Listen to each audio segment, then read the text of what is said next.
Thank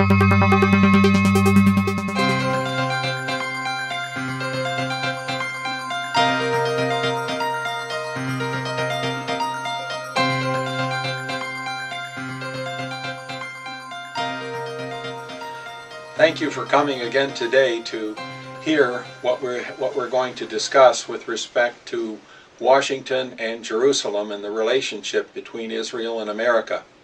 I'm often asked about this, and it saddens me to say that even though President Obama had a good mission to Israel and all the atmospherics and the discussions appeared to be wonderful and there were no conflicts or controversies that seemed to arise during his visit or afterwards, this really does not portray the reality of what's happening.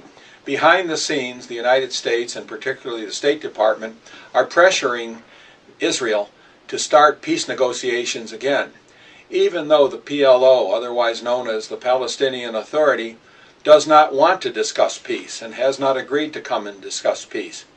And also, every time that Israel has discussed peace, it winds up giving away God-given land for a piece of paper which the Palestinian Arabs do not honor and do not observe. So the Israelis have finally awakened to a great extent and said, what are we doing? Why are we continuing to give away land and we don't get peace or security? Each time we have given away land, we have gotten instead terror, war, rockets, missiles falling on our territory, and there would be many more if the IDF, the Israel Defense Forces, were not so alert to prevent many attacks that have been launched against Israel but have been thwarted. Now the scripture says, "Blessed are the peacemakers," and we always are told that peace talks are good. A famous leader once said, "Better to jaw and jaw than to waw and waw." And these are basic truths, but still, the scripture also says that a time would come when they say peace, peace, but there is no peace. In the Tanakh, the Jewish scriptures, that's written in Jeremiah.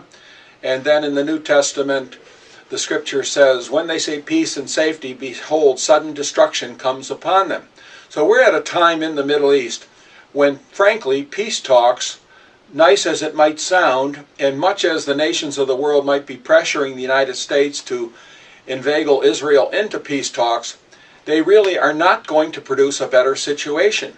In fact, paradoxically, each time Israel has been coaxed to come and to talk peace, soon it will be 20 years since the Oslo agreements were signed on the south lawn of the White House, and in all that time no peace has been produced and no security has been produced, but instead thousands of Israelis have died and many more have been injured, and a number of Americans have also lost their lives.